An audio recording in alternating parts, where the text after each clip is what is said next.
Coming to you live from the offices of Chapter 1 Films in Charlotte, North Carolina, this is the 4D Podcast with your hosts, Nathaniel Levinson, Greg Prinz, and Liam Maxwell. A new dimension in entertainment. This is the 4D Podcast. Are you going to say it? We are back. We are back. This one means a little more than I usually say it. It's weird, right? Because also I'm sitting across from you. It's very weird. Everything's a little thrown off, but we adapt here at 4D Podcast. We have a new producer. We do have a new producer. He's not a new owner. Jakob still, unfortunately, owns us, which is just unfortunate. Haven't heard from him in a while. I heard he might tune in a little bit today. There's no way. He might. I'll believe it when I see it. Might have a letter from Jakob here at some point. But we are in fact back. A little smarter, right? A little older, a little smarter. No, not smarter. Not smarter. Fooled them all. Tell the people. Fooled everybody. Tell the people why. Tell the people why we've been gone for the last month. I was getting my master's at a local school, UNC Charlotte.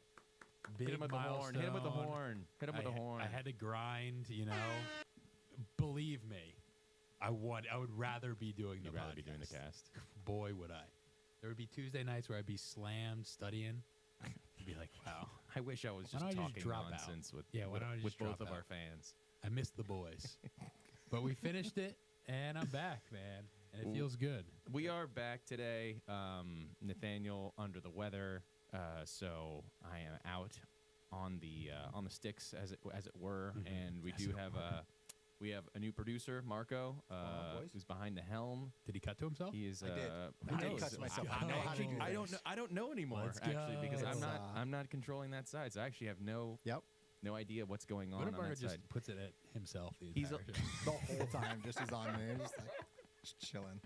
Just like one of those like moms that uses the iPhone and films the whole thing, and it's just their face the whole time. Yeah, that's the whole podcast. Is just Marko's face. Well, I hired him, so I really hope that it's not.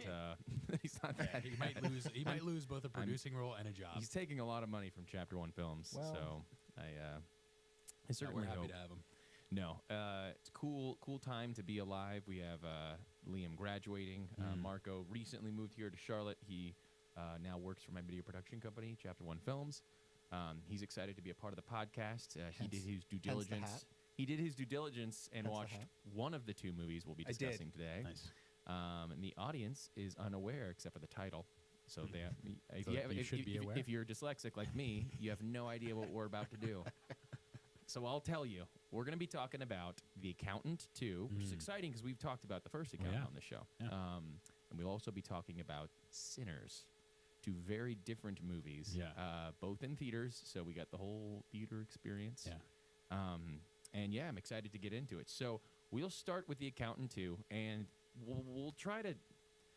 We're going to do a little bit of comparison because you kind of have to sequels, like you have to talk about where these characters were established and things like that. Yeah.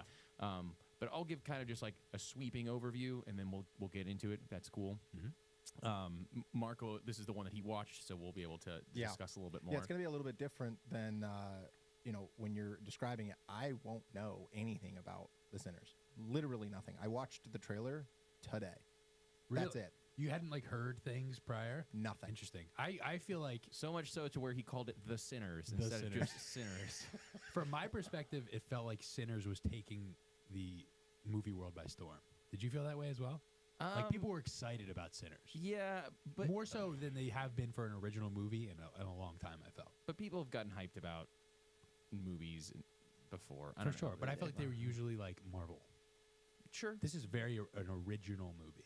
It is. With no IP connected to it. It is true. Right. No, and it qualifies. It has our 3 qualifications. It's not a sequel, a remake, or incredibly woke. Right. So it qualified, in my opinion, but we'll slot that for section 2. So The Accountant 2, this follows The Accountant 1, where Ben Affleck's character, is it John Wolfe?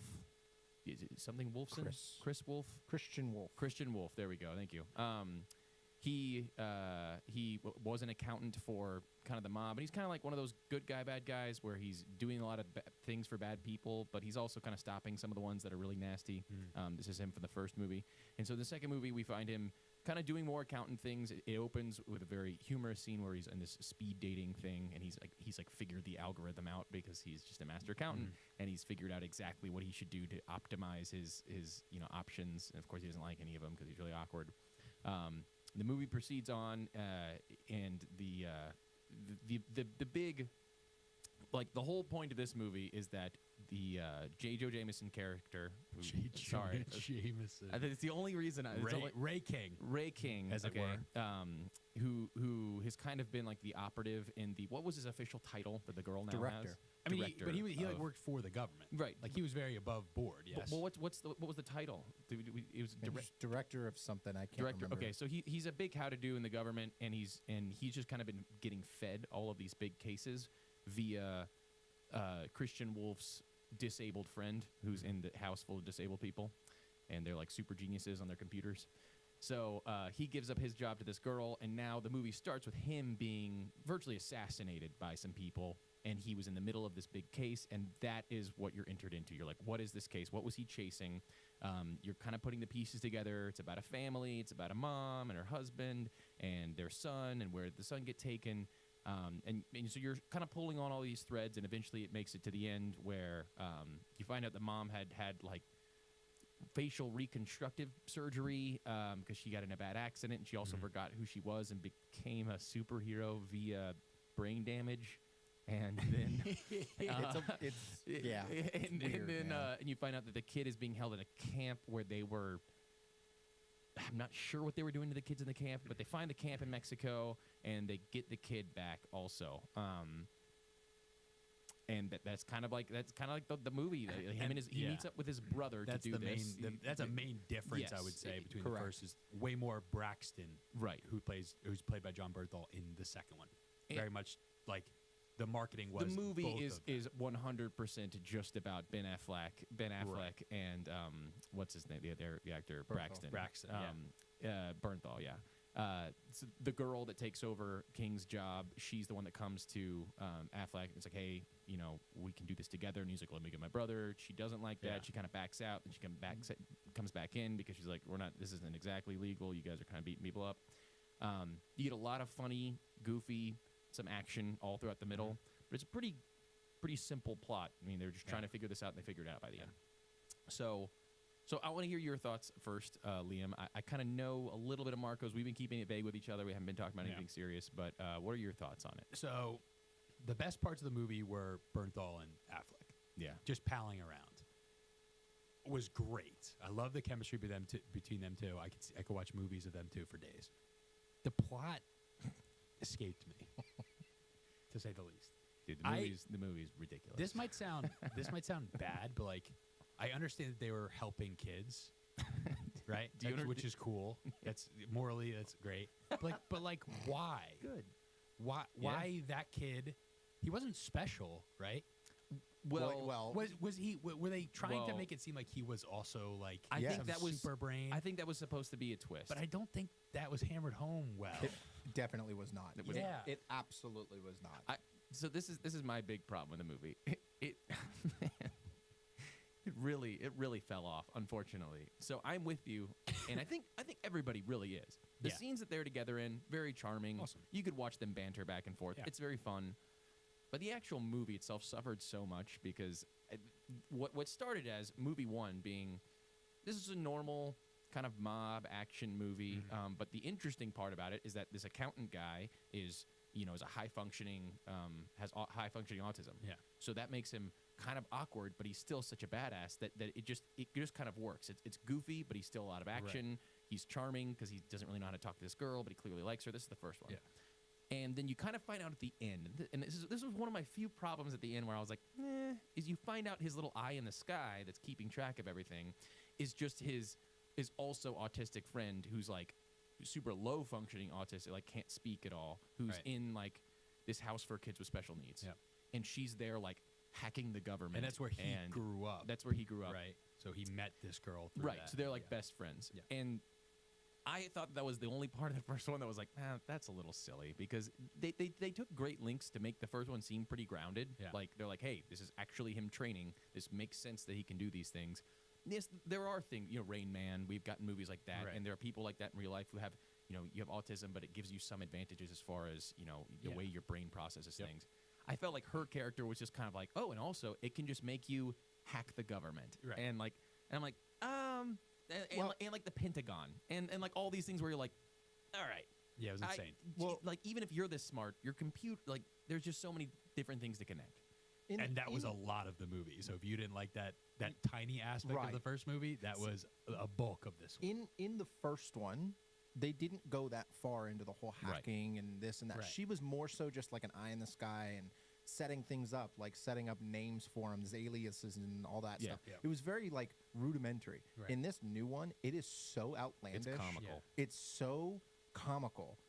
Hacking streetlights. What? Yeah. Yeah, Just because? And I think the thing is, in the first one, you only find out it's her at the very end. It's like the big reveal before the movie ends.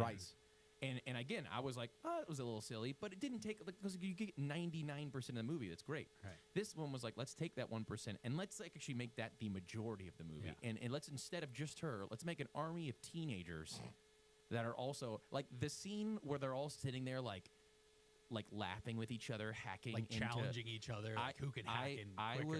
was literally like, I could just leave the theater right now. Like, this is like, I could never see a teenage genius hacker again, and I'd be happy. Yeah. Like if I never saw one, but Hollywood loved. Like right now, that is the thing. Yeah. I can guarantee if they have an opportunity. They're like, I don't know about this script. And they're like, oh yes, I do.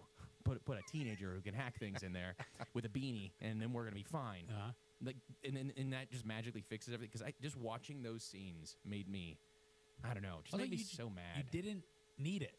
No, That you was- didn't. You at didn't. You all. actually, it was such a big part of the movie, and So if you stupid. removed it, it would have made more sense that he's this like super genius, like he knows how to navigate Right, things, yeah. make his own aliases. He doesn't need that. Yeah. You can write that into the script that you don't need that outside help, especially with the second one and having his brother more involved. Yeah, That could just be it. I know. Him and his brother going at it. Well, and then another problem that I found with the movie is that, and if you were sitting there like, well, Greg, you didn't even have a good description of the. No, that's kind of it. The most of the movie is fluff. Most of the movie didn't need to happen. There was so much in And- there that just did not. Yeah. Didn't. Well, They just didn't need to put it in there. And it is not to take away from what Liam said and what I agree with, which the fluff is fun to watch. I mean, so you have this scene with John Bernthal and Ben Affleck, the brothers. They're at like this rodeo bar. Great scene. And Best scene. it's very fun, Yeah. right? They're both just talking. They're brothers. That they don't communicate great with each other. Ben Affleck's really awkward. He can tell this one girl's hitting on him. And John Berthal's like, oh, you should try to talk to her. And it's really funny. And then they end up dancing. And then some guy gets mad that he's dancing with the girl. And then he starts to push Ben Affleck. Ben Affleck's like, oh, keep pushing me. My brother's going to love this Yeah. because he knows his brother Yeah. loves to fight. So his brother starts fighting. And then they leave. They peel out in a car. That's like 20 minutes. Right. That does nothing for the plot. No. Like that could be taken out and it would affect zero. But it was just kind of fun to watch. But if you remove Yeah. the other fluff, that would have been a cool, like, okay, the brothers are starting Sure. to get along a bit well, more. if you created a because- story around it, then exactly, yes. because the brothers were like disjointed from each other. Right. Right. It was like 7 years in between the first one, and they still weren't talking. Like they're not on like they don't see eye to eye a lot. So that could have been a good building up moment of like, oh man, now they're really like they're becoming best buds again. Yeah. But it didn't add to the end game. Well, It didn't add anything. Yeah. It added literally zero. I actually thought it was a really good scene. And by itself, I've thought about this. There are so many things that were so outlandish and just didn't need to be there. If that was the only one of those Sure. that stayed in, the character building that would come from it is great. Yeah. He's awkward, he's weird, but he can still like function in the sense that he can talk to people, sort of. But then he has this like super mind that he was able to figure out this dance, this complex dance, Sure. because it's all numbers. That's character Right. building. Right. If that was the only weird thing that was in the movie. Yeah. Also, it did not need to be 20 minutes. yeah. Well, this is the problem though. It just kind of sold itself to that. Like the movie just said, okay, people want to see these funny scenes, right? The initial scene I thought was so great where he's at a speed dating thing. I'm like, this is genius. We're gonna show this guy who can just master all these different, things, and he's gonna be speed dating, and all these girls want to line up and talk to him, and he explains to the people who are running the thing how he hacked, how he optimized his options. The problem was the whole movie was that. The know. whole movie was Right. these funny scenes that you're like, oh, this is great, and oh, this is kind of great, but then like what you sacrifice when you make a movie like that is anything that has weight or seriousness. And this is where I really got upset, is when you have the scene where he's like, hey, how come you didn't talk to me? Was it because of me or because of you? Mm-hmm. And he's like, what do you mean? And he's like, did you not talk to me because you don't like me, or is it because you're autistic? And Right. like, because like Right. you struggle to be social. And then they just insert a joke, and then the movie goes Yeah. on. And I'm Yeah. like, oh, come on. This Yeah. is like, this is where you can actually have real character development, character growth. Yes, you can have those funny, charming scenes, but the movie needs to be serious enough to where moments like that actually hit. That's and it, instead, yep. they were just like, oh. I told Nathaniel when I was watching, I was like, this kind of feels like a Marvel movie. I know. The tone was just goofy moments. It was like they needed to meet a quota. They're like, okay, we've got 40 jokes we've got to tell, and we're at like 28 now, so we just got to cram these 12 into. Yep. And it was just at every single moment. The big fight scene at the end, there were several moments where they kind of stopped and made a joke, and I was like, all right, well, now the action is neutered, and now you have the characters themselves who, yes, it's the banter between them is great, but the depth isn't there. And then the times that you want to see a little bit of depth, it's ruined. So you've neutered that as well. And then on top of that, you have the plot being, we get a bunch of teenagers with beanies trying to chase I mean, let's talk about the villain for a second, or the girl. I mean, Well, okay, but was she even the villain? I don't know. At the end of the exactly day? it. Here's the thing. I have in my notes, who is the villain? I think it's three of them. It's supposed Yeah. to be the It's the mean guy guy. that gets killed at the end, but he's in what? Yeah. 10 minutes of the movie? They Maybe. do not establish a good antagonist like at all. Like, and you're still kind of confused as to what was happening to the kids. Like, were they just Correct. in a camp doing what? Were they just Yeah. going to school? Don't know. Were they? That was were- another one of my notes. What is the point? Yeah. Why are these 12 random children the most important That children was my in the biggest world? issue. They're in a random location in the middle of the desert with like 75 Right. bad guys protecting them. Who are these kids? Are they geniuses? Like, do they know that they're geniuses? Like, what is happening here? It felt like you ever see that show, The New Mutants, where it's Yeah. like, Oh, it felt yeah. like these were like X-Men kids that were being like, we can't let them get It out. felt that silly with the contrast between that and flipping to the room with all the autistic kids not talking to each Right, other on the right. computers, where I'm like, what am I watching? Yeah, like, no, it's and then it would bad. just cut to Ben Affleck and Murtaugh being like, well, hey, pretty funny, you got a cat now, and I'm just like, all right, the tone is all over the place in this It movie. really is. And there was not a serious strand in them, because again, and we got to talk about her. We got to talk about the big, whatever, reconstructed chick in the room. So this girl is just a Mexican lady, gets in an accident, and because of the accident, is now a superhero. Becomes a killer. She literally, the greatest, most lethal killer and ever. they give about 2 minutes of exposition explaining this, where they're like, well, it is. The doctor's like, well, in some cases, as he shows when he shows security footage of her just decking a security guard. Dude, it goes from like this poor woman who's recovering in this hospital, and he's like, we had to do facial reconstructive surgery, and he's like, and some people, when their brain functions change, they become different people. People who did not appear to play the piano could play the piano, and for her, she became whatever. And it just An shows this assassin. video of It's her so funny. watching the UFC on TV, and she's like, ha ha ha ha. Yeah. It's so And then all of a ridiculous. sudden, she's killing people. It Like, was she also- literally goes from that to killing people. Yeah. It was also weird. I don't know if you guys had noticed it, but the security camera was clearly shot in like a decent camera and 60 frames or Yeah. whatever. And then they like digitally de-enhanced it to where it kind of sort of looks like a screen. I It think was people weird. need the like that is a tough part about movies trying to show things that they think are like phone cameras or security cameras, because you can't lose all the quality because you're showing it a giant screen. It doesn't need to be 3 pixels. Yeah. But then it always is like, what kind of security camera is this? Why is your security camera like 9K and I can zoom in all the way to see the CGI on this girl's fake Enhance. face? Yeah, And enhance. I mean, you mentioned it before, but that's a big difference between the first one and the second one. Is the first one was not built off humor. no. It was built off Oh. endearing. Yeah. This guy is endearing in his like yeah. special needs or well- whatever. He's not like outwardly humorous, Right. Where this one takes on a way more humorous tone. Well, and and- it takes away from the seriousness. And if you think you follow the plot in the first one, the parallel plot, if you want to call it that, was slowly uncovering his past. You get all these flashbacks Yeah. when he's a kid and he's with his brother and he's with his dad, and you get all those things, and those are like incredibly serious. Right. Those are like they're all very, very serious toned. And then at the end, you realize him and Bernthal were brothers, and how like his brother loved to fight, but he always loved to stand up for his little brother no matter what, because like he'd always get himself into fights because he was awkward. And so they carry that dynamic through. He hated his dad, but Ben Affleck loves his dad, and his dad was a loving father, but a very confused father. There were so many good through lines to kind of But tug I remember on. we talked about the father a lot when we did the podcast. Well, how he was the best part of the movie, in my opinion. we understood he was going about it the wrong way, but we Yes. understood his intentions behind Right. it, And- which made for a good character. Yeah, he was a good father figure. He was bad at what he did. You shouldn't train your kids to become assassins. Probably a bad one. Yeah.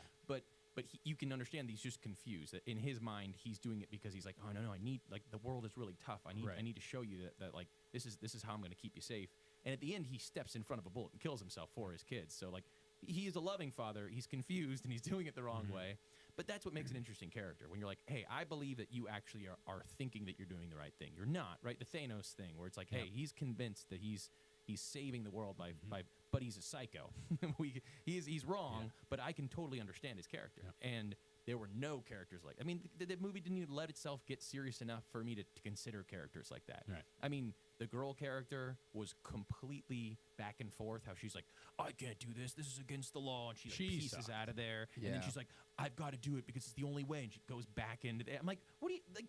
Your character is useless. But I've said that It for was- every character it so far was- in this movie. I think the biggest issue that I had was that I'm such a big fan of the first movie and Yeah. the Yeah, it was tone awesome. that it had. Yeah. And then it just took a complete 180. And there was no seriousness at all whatsoever in that movie, except maybe 14 seconds in the entirety of the movie, scattered throughout in 1 second bits. Because, like you said, you would have this serious moment where you're just grasping for more seriousness, and then he would just make a joke. And it's Yeah. like, I okay. think the movie severely missed J.K. Simmons. Yes. Yeah. I don't know why the decision was made to kill him. Like that was like the jumping off point, but it really missed. I don't know him. if they thought that she could carry his role, but he's great in that whole first movie. Yeah.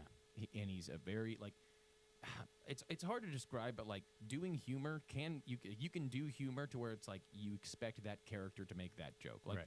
like okay, Han Solo in the very first Star Wars. I'm not a big Star Wars fan, but there's the very first Star Wars is famous scene where they go into the trash compactor room, and like they're in the I guess they're in the Death Star right now, and they call into this room, and Han Solo, they've just killed all the people and shut all the security cameras, and he's like, oh, no problem here, situation normal, everything's fine, how are you? And he's just like, and it's really funny, and it's in a serious moment, but you kind of get that this is how Han Solo would act in that moment. Yeah.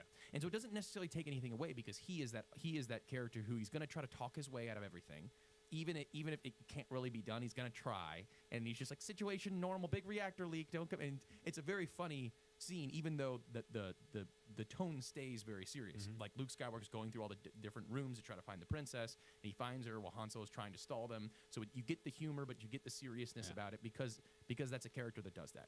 Whereas in this one, you have Ben Affleck, who's like, okay, I could see him having awkward moments, right? The dating thing, I could see him just not connecting emotionally to a moment that needed some more emotion, but not having and they used that in the first one very sparingly, and it made sense. And this one was like, hey, we're only going to focus on that. So you're like, well, I understand it from a character's perspective, but that's all you're showing me, which means that the direction of the movie just needed to change, in my opinion, I guess. But I also, this might sound bad as well. It seemed like he was more autistic in this one. I mean, I kind of agree. I Did thought it seem like he was hamming it up a little bit? yeah, no, I completely agree. Yeah. That when he first started talking, because I had watched The Accountant 1 Yeah. 2 days prior, 3 days prior to refresh, because I've watched the movie 20 times. Yeah. I'm such a big fan of it. And then he started talking in the second one. It was like, I it was know. like higher pitched or I felt the something. It same was a exact bit way. bizarre. well, one, it actually has been a while, right? How 7 years, yeah, I think. it's been a while. It was 8 or 9, something like that. Okay, yeah. So one, it's probably harder for him to capture that character. Maybe it's giving him a lot of credit. That's what it seemed like to me. But also, what they were asking him to do was a lot sillier, and so Sure. I'm sure like Think of the first one. You had scenes where he's blasting rage music while he's taking a 2x4 So and grinding it on his Yeah. shins, because that's an actual thing that actual Taekwondo and karate people will do to build up the calluses on their shins, and then they'll go and start that's what they do for combat. So you actually get to see him developing his skills. You get to see what he does to deal with his OCD. So he's blasting music and he has these lights flashing and he's sweating, and you can tell it's really intense for him. But he does that so that when he, just like you would do like to train a horse that needs to be on a set of a movie that's got explosions going off, you put these explosions and these hectic things all around it all the time so that it gets used to it. So he's doing that to himself, and you see him have breakdowns at times. You see him overcome it at times. He's led by his emotion at times, where he gets really angry at things and he just kind of takes it out on people. In this one, he's a big teddy bear the whole time. Yeah. Even in those intense moments, he's like cracking jokes and stuff. It's almost like they forgot. They forgot that the first one they had to do a little bit of work to make him seem intimidating, whereas in this one, I don't know. Like like I said, I think they totally sold out for the fact that they knew, rightly so, that him and Bernthal ranting would just be funny. Yeah. And you're like, all right, well. And Bernthal was such a good actor in this movie. He's great. He's great in everything. He's so good. He really is. He was, for all the negatives that I've pointed out so far that I haven't liked, he specifically was a phenomenal actor. Yeah. And this might be a hot take between you two, but I actually thought that Agent Medina's acting skills was really, really well done. I didn't like the back and forth like you're saying, but the acting skills that were involved in it. For Medina?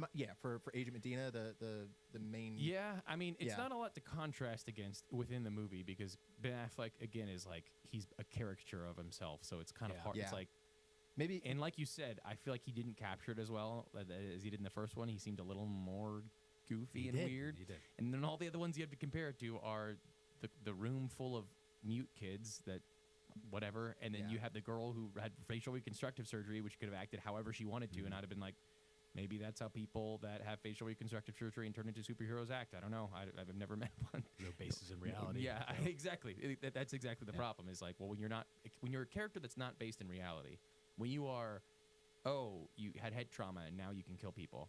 It's like, all right, that come on. Yeah. There was one of the Predator movies. There's like 12. Don't watch them all. Most of them are terrible.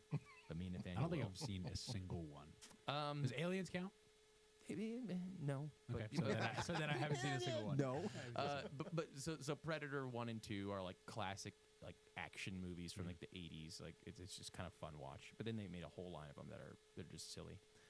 There's one where more recent, and they come to Earth to like kind of harvest the most. They're like these predators are going around from planet to planet trying to find like the most advanced thing and like grow from it. So like that's how they upgrade their weapons. That's how they get smarter and stronger. And they basically come to Earth in search of like this autistic kid, because they're like, he's the next step in evolution, essentially. And it's kind of offensive, because you're sitting there, you're like, all right, people that have autism, and like it's a struggle. Like they struggle to connect with people, and they're like this is the thing that I have to overcome, and I'm gonna be brave and I'm gonna overcome it. And they're awesome people, but to pretend that that's like, oh no, you're the privileged, you've really got this, you're the next You step. won. It's and the kid can just do everything. He can like read Alien in like a second because he's autistic, and it's like, it was just really offensive, and I was just like, dude, this is terrible. Like it was one of the worst things, and it felt like this movie was taking a step that way, where it's like they're secretly the superheroes, and I'm like, that's not really the way it works, and it's a little icky if you think about it too much, because you're like, that's not like. Yeah. I mean, I don't know. Maybe there's a big autistic fan base for this movie, and they're like, this is I great. would be curious to know what they think. Maybe it is. It was like it was like the Avengers of autistic kids in that room at the. It wasn't it? It was. You're saying like the movie, or like they were the They were. Avengers? Okay, No, they them were. specifically. No, not the movie. This is like Hulk and Iron Man. The household, or whatever that you want to call it. Oh no. Yeah, Nathaniel's saying, "Read the chat, you mongrels." Yeah, Marko, you gotta Yeah. keep up with chat, bro. Yeah, sorry, dude. Sorry, bro. You're I was gonna say, my favorite scene in the movie, I think, was Bernthal, because you mentioned how great Bernthal Oh, was. yeah, he's so There's the scene in the beginning where he's talking to that girl at the table, Yeah. and you can tell she's so uncomfortable. And I was like, this is kind of weird. Is that like a prostitute that he hired? Like, this is kind of strange. But then, like, He walks out. he walks out of his body. He's like, "Why are you being weird? I'm just trying to be friends." Yeah. He's like, "You want anything to eat or something?" Like, the whole interaction was so weird. Yeah. But the bow on the gift at the end was when he walked out and everyone was dead. He's Yeah. like eating yogurt as he like goes down the elevator. It was so good. No, there was a lot of that. The movie was just full of that. It was full of, oh man, wouldn't it be funny if that character was Right. in this situation? But that's a And then great they- intro because Yeah. they do a good job Oh, with the yeah, intros. with the That was intros of his both of intro, them. and then Yeah. Affleck's intro at Speed Date. It's awesome. So And I you're was like, great, okay. just as an intro, great. And they're like, nope, the whole movie's going to be Yeah. that. And now here's Yeah. them in this scenario. And now here's them in this scenario. I And now know. here's them in this scenario. And I'm like, all right, well, who's the bad guy? Yeah. We've never even seen him. And this chick is not this chick. She's that chick. And now all the kids with autism are just taking over the world. And then there's these other kids in a bus. And they're just Are they important? They're Don't know. vaguely I don't know if they're being assaulted or attacked. We don't really know. And that's one of the plot holes that I had already explained. But here's another plot hole that I had that I was curious to know why this individual was so invested. Why was Agent Director King, the previous one, Yeah. so invested in this family? I think he, There it, was, I it think was he never just explained. I don't think it was. I don't think there's like a big explanation. It seemed to me that he was just I think he at was the end of his rope, like Well- or end of his life, and he was trying to do right. Yeah, trying he to was do good he was things. trying to return that girl's son to her. But like right? he didn't have connection to her. There was no connection. He was just trying to be a good person. in Yeah, that moment. I Which So that's- like the stakes Yeah. didn't seem yes, high. it was like why Correct. why was And- he doing that? and Like, so- because he's okay. a good guy. It's like So that was Yeah. that's my first. I don't know what the heck's going on. My second is, if it was so easy to contact the accountant by just calling that like neuro hospital stay place or whatever, why didn't they do that before? Like, why didn't they do that Unclear. during the why first didn't movie? why didn't King do that? Why didn't King initially? do it? Why did you know what I mean? Like, it doesn't make any logical sense as to like why didn't they just do it before? Also, one of my biggest pet peeves that this movie breaks is, and I don't want to watch trailers ever again because in the trailer it shows that Ray King dies. Why Yeah. you do that?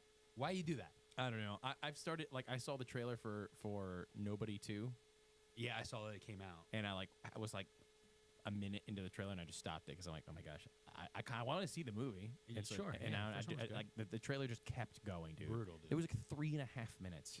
I was like, there was what? ano- So, the comments here are saying that the dad was a friend of the family, possibly, or that he was doing like PI work right at the end. But The- like again, if us three didn't capture that, they Wait, didn't hit that home enough. Well, yeah, the movie didn't do a good enough job explaining it. But you're saying the dad of like the husband to the crazy girl that turned into a UFC fighter, her husband, is the dad of the kid. or the dad of the brothers. I'm reading I think they said Dad that the dad Affleck was a and friend Bergdahl. of the family, or that he was doing PI work. But again, if us three didn't catch that, Yeah, they didn't hit that home enough. For sure. Yeah, For sure. I You know also what I still mean? don't know who the dad is. I'm assuming Who commented? Call him out. Jabberwocky. Okay, this is Nathaniel. Come on, Um, Nathaniel. Okay, I guess I can trust him a little bit. I was there in the theater with him. The other mention. This is like a bit of a sidetrack, but like the movie Companion that came out. I don't know if you saw it. I didn't see it. Decent movie. The spoiler was that it's like a guy dating a girl. The spoiler was the girl was a AI robot. Okay, and then like turns on him and whatever. Spoiler was good. The trailer showed that she was an AI robot. I'm like, what are we doing with trailers nowadays? It's really infuriating.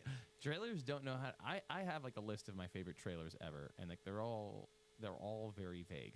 It's Of all like course. Cloverfield was one of Yeah. my favorite Oh, trailers ever. yeah. Because you're like, what even is this movie? Like, I have no idea what the movie is, and I went to watch it. And I'm just like, I don't really know what the movie is. Yeah. Like, it was a hand camera of a guy at a party, and then it was an earthquake, Right. and then like the Statue of Liberty was like blowing up in the background, and then it cut off. Yeah. I'm like, I want to see Awesome. it. I'm there. I'm like, Like, that's is all that you the need to show problem me. that like there's such a saturation of media that they feel like they have to give a little taste of the Well, spoiler I think in order for people to come? So now movie making is such a business, whereas before it was a little more open to like the independent movie Yeah. maker to be like, hey, I want to try something new, and Yeah, we'll it was see an because the budget wasn't as big. So you're like, Right. okay, I'll spend it like however many millions of dollars, and we'll probably make it back. But if we fail, okay, so we missed by a little bit, and we lose a little bit of money. Whereas now to make a movie is like whatever $1 billion. Yeah. It's like And an you're like- algorithm. And you're like, oh shoot, we can't even start this process unless we guarantee we can make this money back. So Right. we've got to go for something that has an existing fan base. Okay, remake a movie. Yeah. Okay, sequel of a movie that doesn't need a sequel. And then on top of that, they're going to go, okay, we're going to throw however many millions of dollars, like whatever, 25% of our budget is going to be marketing. And in order to do that, they can't justify sending out a trailer that's 30 seconds long. Right. They're like, well, we've got to make trailers that are so big and so exciting Right. that we need to get people there. And it'll still get you there. You'll just be more upset with the end product. And they don't Yeah. care. They're like, well, we got you there. We got your Sad. money, and that's it. It's sad that they don't care, but you're right. It's less about. That's why it's really cool to see new idea movies. It's why Yeah. our big three that we talk about, where it's like, if it's not excessively woke and obnoxious and just shoving political jargon down your throat, it's not a sequel, a remake. Then even if it's bad, all right, fine, that's cool, whatever. Like, I'm glad I went. yeah, like But that's we're cool. I movie might not like it. heads. I might like it, might not like it, but like Yeah. at least I can talk about something other than it was obnoxious, or it didn't need to happen. Yeah. Whereas, unfortunately for me, I think The Accountant 2 falls into that category. Sure. I Yeah, think I'm with you. I put it I in was that category. disappointed. I don't think I have any desire to rewatch that Nope. with people. Some of the scenes were funny. Like Yeah. I think I could see myself laughing at some of those scenes I again. watch it on YouTube. But knowing that there was no payoffs for any of them, knowing that there was no like Bernthal and him having a moment at some point, like they try to do that at the end where he's like, "Hey, I got us like an apartment or I booked a hiking thing Yeah. for two of us." I was like, okay, well, if you had done any kind of legwork to make this emotional, but right now he's holding a cat. that he was the grabbed other. out of the middle of That the was the other road. moment they tried to drive home was the cat. I was like, I was oh, like, man. how there's do you no want me to be reason. serious They're right close now now. when John Bernthal stops the bus to get out of the car to find a house cat in the desert? One, it's like, I didn't even think of that until Yeah. just now. That's hilarious. like Logistics. might as well have had like a bell on its collar. Like he pulls this thing out that looked like it just got out of the grooming shop, and he's like, "Oh look, oh that's like finding a black and white spotted cow in the woods. Like, oh my gosh, look, let's just milk it for the." It's like, what? What? I don't think you would It's just absurd. find the house cat in the road, just like, "Meow," and then it just lets you pick him up. So on the heels of that, they're like, let's get this really emotional payoff moment, to draw. Really? Yeah. Well, John Bernthal is like making out with his cat. You're gonna be like, hey, and also like I think our relationship is better. Ugh. Sad, man. Same director too, which is sad. Sad because it Yeah. just really had good IP. The first one was great, Yeah. Yeah. and First one I've was got- sneaky great. I've got one more like plot hole thing that I Yeah. can't wrap my brain around. This woman who is now the UFC fighter. the best, essentially the best assassin yeah, that has ever been, Mhm. goes in to kill Agent Medina, and actually like struggles with her for a minute. Yeah. Yeah. Like what? So You- Medina's a superhero. Right, exactly. There's it's because plot armor basically Yeah. is Yeah, I ultimately mean, what she it comes couldn't down have to. died. She was capable of withstanding just enough to survive. to survive before Christian Wolf or Well, I thought when gets she there. got stabbed, I actually thought that was like, okay, all right, she's Right. dead. Yeah. right, then but I'm it like, oh, took no, them she's 20 alive. minutes. Yeah. She recovers very quickly. Yeah. I Exactly. was like, okay, she's got to be dead. I thought her She's Yeah, jaw. I also- thought her jaw broke. Yeah. Also, she was she talking. was still bruised in the face, just casually walking around, finding a new chair she liked. That was weird. Yeah. She just got stabbed in the stomach, and she still has the bruises on her There's- face, which yeah. would have gone away much quicker than the ability to walk around after a stabbing. yeah. Girl power. Girl Yeah, power. Well, Girl power. And we wouldn't get it. There's a honestly. little bit of plot Do we have armor. any and girls in you're the gonna be chat fine. that understand it? Yeah, what The is girl like power that? element of Maybe we're missing something. Oh boy. I know. It was disappointing. Yeah, it was was. overall thoughts disappointing. excited for that one. It was one of those where you were just like, oh, that's kind of fun. That's kind of fun. That's Yeah. kind of fun. And the movie ended, and you're like, nothing happened, Yeah. and the exactly the plot did not exist Yep. since. So So And I don't think there'll be a third.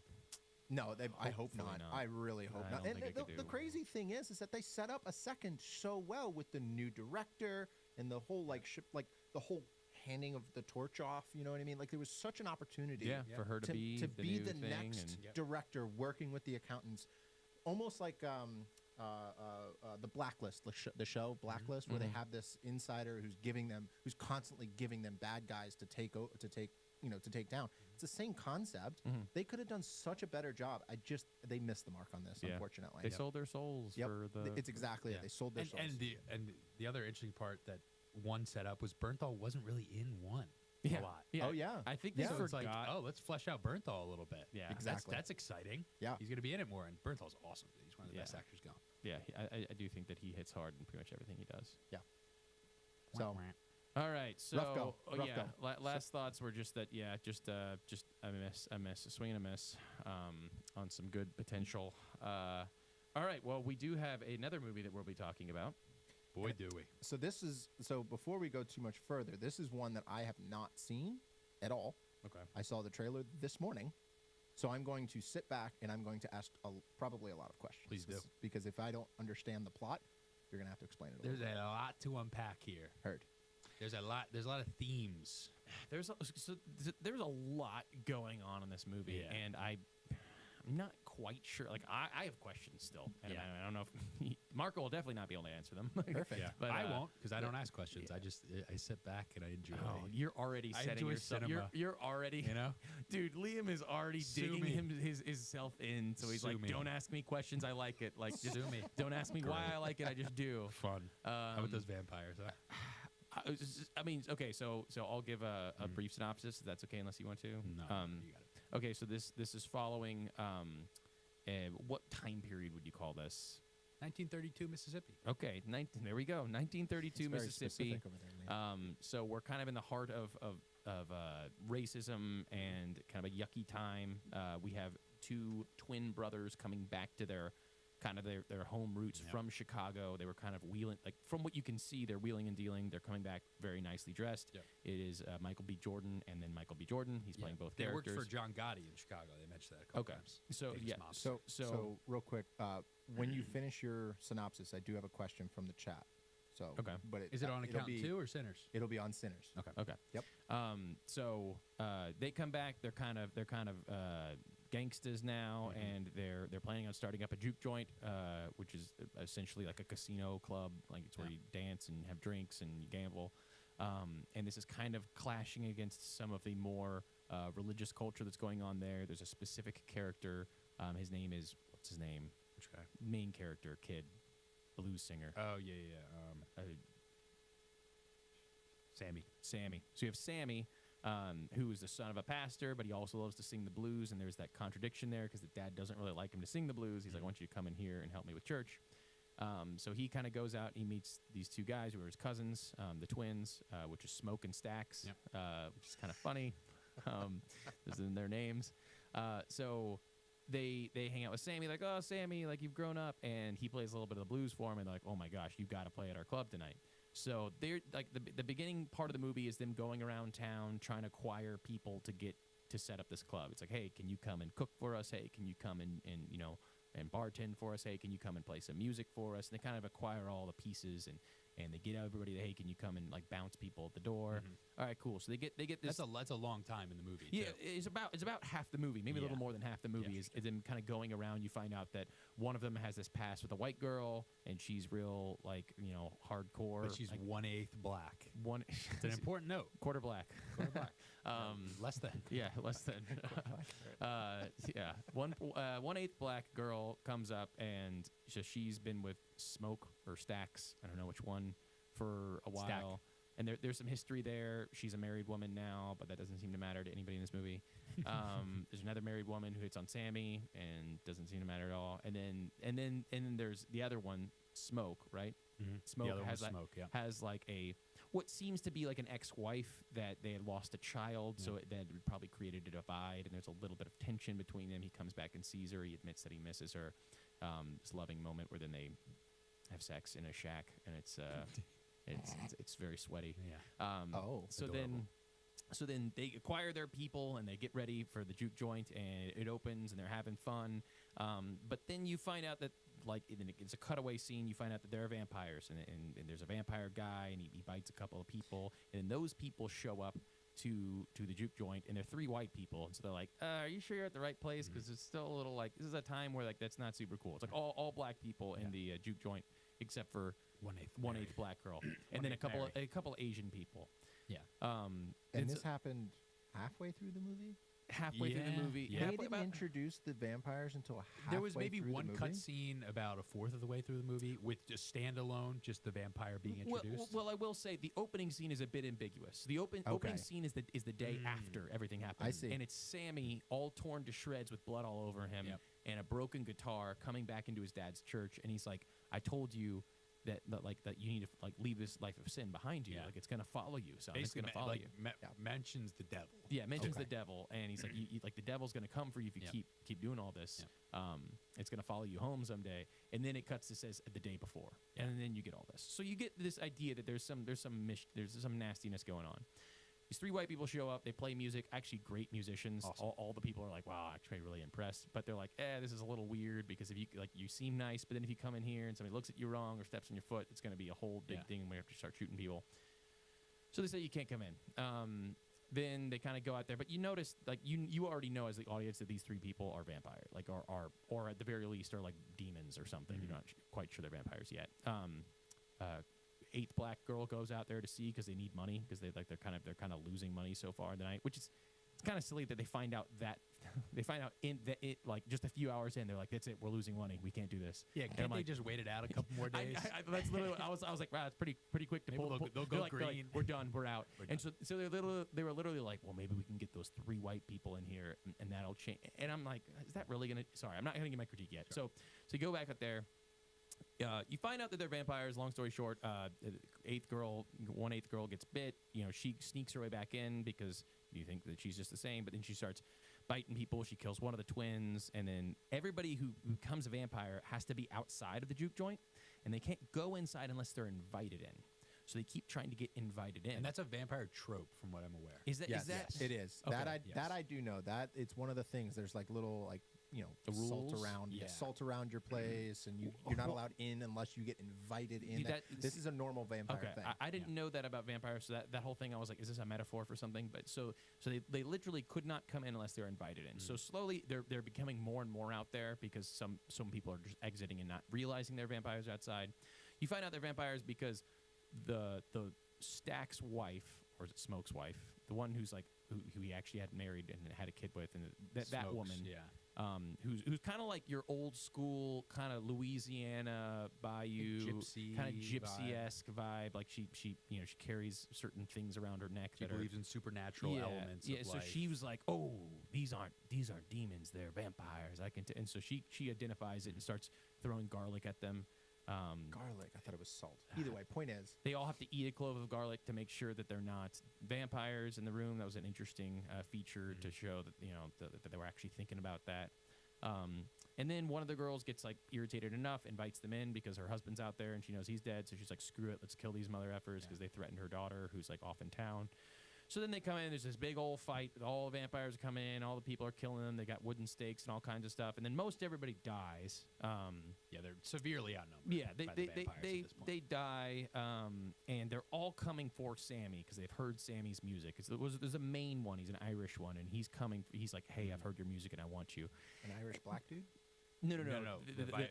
The vampire. Oh, One I of the see. white guys is an Irish guy, and he's like, hey, I heard your music, I want you.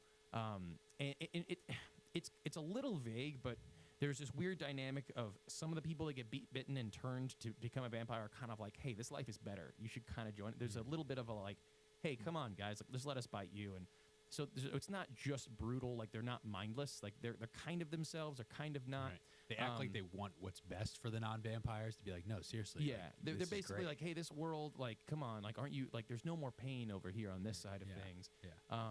And so there's this big kind of face-off between Sammy and the main bad guy, and Sammy ends up breaking his guitar on the devil. I think the bad one is supposed to actually be the devil. Yes, I think so, Breaks too. his guitar on his face while the sun comes up and cooks all of them. Mhm. So then Sammy runs back to his house. Smoke, or is it Stack, is the last one that's alive. Smoke is alive. Smoke is alive. Everybody else is dead. He killed his wife through the heart with a stake. And then it was kind of said that from the vampires that they're like, hey, they're gonna come and like lynch you guys. Like, this was all just a setup. They sold you this place because they just wanted to get you guys all in one spot, and they were gonna come and kill you in the morning. All these like white dudes for the KKK. Clan, yeah. So then they all show up in the morning, and Smoke like mows them all down because they brought a bunch of like guns and stuff that they left out in the cart during the whole night. And so in the morning he goes out and gets them and just lights up all the Klan's members. Also gets lit up himself. They all die. And then there's this, like, that's kind of the end of the movie. Sammy makes a decision that he goes back home and he's like, all right, drop the guitar, son. Like you gotta leave this high life behind you. You're all covered in blood. And he chooses to not. He leaves his dad's church, and he goes with the guitar in his hand, the broken guitar. And then there's this super long cutscene. So if you didn't stay for the cutscene, then you missed a huge portion of the movie. So then it cuts to him being, it's 1992, so he's, what, 80 at this point? Yeah, 60 years old. And he's in like a jazz club, you know, playing the blues. And then at the end, they're like, hey, 2 people are outside. They said they dropped $200 to come in and have a drink with you, because he's like this big deal. Should I let him in? And he's like, he nods his head. And then they come in, and he's like, oh. And it's like, I just invited somebody in, and it's Stack and Mary, and the 1/8 black. the 1/8 black girl. So they both come in now in their 90s attire, which is funny. But same age. Same age. They haven't aged at all. And I don't quite understand that whole conversation where they're like, hey, I could bite you now, and you could be a vampire if you wanted. I And think he's the big takeaway from that one is Smoke, the one who died in the gunfire, and Stack agreed that Stack leave Sammy alone. Right. So and that he admits that to Sammy. And Smoke, you kind of thought that Smoke killed him, because Smoke pulls out a wooden stake and is on top of him, and then it's a scene cut. So you kind of think that he just stabs him, but then it alludes to like, oh, he actually never stabbed me. He actually just said that he wants me to keep you alive, and so he just came in to listen to the music, I guess. Yeah. Him and his girlfriend.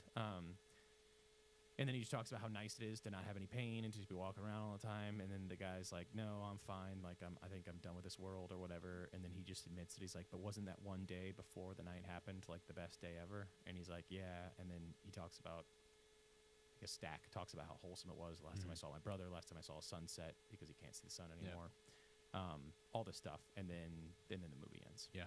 So Let's hear the questions. So the first question is, what was the point of the movie? What were we supposed to learn from this movie? Yeah, it's difficult. Like, I think I struggle with that too. I think the main theme is music. I think the main theme has to be music, doesn't it? But tell me more. Music, just music. I think African American music. I think black music. No. Yeah. No, for sure. It had the blend of so many different kinds of music. But that one cutscene of that was a very cool scene. Yeah. There was a cool scene where it talks about how was definitely minority music. The music can kind of bring like the demons, but it can also bring people from all different time periods from like the past, and then it goes and the future, and then this like black dude with like visors on and this giant electric guitar, like looked like he just came from space, like teleports in and starts playing. That was a sick scene. That was a cool scene. That scene ruled. It like goes around this club while you hear the blues guys playing, and there's like all different kinds of music being blended in. There's guys that are DJs. There's like Asian dancers, and there's people like from India, like African tribes banging on drums. Yeah. It's all kinds of cool musical blends happening. But I think it's mostly minority music, though. I don't think in that cutscene you saw a lot of like. So I don't know enough about like the roots of music. I'm sure there's some expert out there that's a master's in whatever kind of music appreciation that understands. I don't know what like Irish music seems like. But so here's how my mind processed it. The one main theme is vampires who were white trying to get at black people. Yeah. No, because the majority of the vampires at the end are black. Right, but the initial vampires were white. The three main bad guys were white. Okay, there's one who is the devil, we assume. Right, white. And first 2 people he bites are white, and then he bites. But those two people didn't want to be bit either. Okay, so let's just focus on the one guy then. Okay, a white guy. Right. Okay. So racial tension is obviously a huge part of this movie. Well, sure. Yeah, if you're saying that it was back in the 30s, back in the 30s, of course. Yeah. So that obviously is a big theme, right? Racial tension. But he sides with them as far as he's like, you don't like. He's like, listen, like, come and let me bite you. These people were planning on lynching you the next day. Like, they're awful. He wasn't playing a certain side. Yeah, but I think it's important that he was white. Well, sure. Right. I'm sure that's what the movie was doing. And look, I'm talking this out through. Yeah. There's so much to unpack with this movie. Sure. And it was very bizarre. You can deep dive with this movie. I'm sure you'll find awesome stuff. And music was a huge theme. Sure. I processed it as everyone else taking urban/minority music and kind of making it their own, leeching off of it, if you will. Which what parts of the movies does happen? What parts of the movies history. told that story to you? The fact that it was a white guy, white vampire, and he was the most interested in Sammy, who was the most talented musician. Right. Okay. But what was he? What did he? The music. But it was very clear that the music called the devil because it was like Right. that kind of music just Right. calls forth the devil. Yeah. So you're saying that the devil was like, I want to steal your music? I was reading it as the leeching off of urban music. Yeah, I didn't get that at all. I actually don't think that's. I think that's pretty far off base. Okay. Be- I be- think that is what it is. Because he's himself playing like they play the Rocky Road to Dublin. Like Yeah. they all start singing. Yeah, it, which is a beautiful rendition. It's really yeah, cool. it was very good. And that, I mean that's Irish music. I mean, Yeah. I don't think that. Well, how would you? What would you think the movie's about? I think it's a struggle to try to think about that. But if I were to gather from the main, okay, so you always, not always, but I think sometimes it's helpful to go to a climax moment of the movie. Which Yeah. this one, it's the very beginning. He comes back into the church, and then of course that circles back to he finally gets through all this hell, and he makes it back to his dad in the church. And so Starts you're and not- ends with Sammy. Yeah. So now you're like, okay, what is Sammy going to do? Here's the choice. The big choice is: are you going to stay in your father's church and play that kind of music, or are you going to play the devil's music? Yeah. And he's like, well, I'm going to keep playing the blues because it's what I have in my heart. And earlier he talks about the song that he wrote where he's like, I'm sorry, Dad, but I love the blues. That's my my big problem. The Irish devil guy also mentions at one point he's kind of like, because he starts reciting the Lord's Prayer when he's really scared. Sammy does, and he's like, my Father who art in heaven, and then the devil starts singing it or saying it, and so do all the vampires. They all start saying it. And he's like, you see, some guy took over my land and taught me that too, and said it was the right thing. But he's like, it still brings me comfort, but it's not. And I think that's that's kind of like it's almost like Heretic, where it's like, hey, don't you see that if you're don't really sell out for this whole thing, like this religion thing is just kind of cast upon you by the people that owned you. Yeah. It's not really what you want. What you really want is the blues, and it's all these things. And I mean, and then it kind of shows it, right? So his father is a black guy who owns a black church, and it's his rebellion against that. It's not his rebellion against white people. It's his rebellion against that. And I think they set it up to be like, oh, you see, your dad kind of sold out, and he's just kind of doing what the people that owned him told him to do. And in reality, it's about following your heart, which is the blues. And I don't necessarily. I think that might be the message. I could be really off base. That seemed pretty obvious. Like to me, it was like, oh, you're sending a message of that's not the right thing to do. It should just be kept around if it gives you comfort. Yeah. Say the Lord's Prayer if it gives you comfort. He's like, I do that too. Yeah, but don't consider that it's real. It's just cast upon you by the people that are in power. Yeah. And I'm like, I don't know. I definitely don't agree with that as a believer. And I'm like, and it's also silly to think of Christianity as a white religion when you're like, okay, if you actually do your work a little bit, they're Right. Jews, people. Right. This came from across the sea. Yeah. So And maybe I was factoring in the fact that Ryan Coogler is the director who directed Black Panther, very much African American art. Oh, in cinema. sure, yeah. So Well, he's coming at it from a certain perspective. Well, obviously, Right. okay, anybody who didn't see the movie or know that, all the characters are black. It Yeah. is set in the 1930s, Yeah. where that was the tension in the time. That's very obvious. All in the the good movie. characters are Yes. black. That doesn't necessarily mean that the theme has to be. No, that. and I'm not maybe saying it's that not. But I'm saying all the good characters are black, and the devil is white. And the director is known for African American art. And I'm not saying Sure. it's woke, but I'm saying that No, you have to bring that in a little bit. I guess a little bit, but to me that wasn't thematically that didn't have anything to do with I didn't catch that drift at all, other than the fact that there were in fact racists there, which are that's accurate. Yeah, there was were Klan members. Yeah, they were that's super accurate to the historical. If we're gonna take this as a historical timepiece, a horror, and a musical, if we were to break it down, the historical part very accurate. Those are the tensions of the time, and those are the evils that you were to witness, and that was accurate. I don't think that's necessarily the director being let's make the white characers bad, and no, And that's I'm probably not saying a lot I what it read looked it.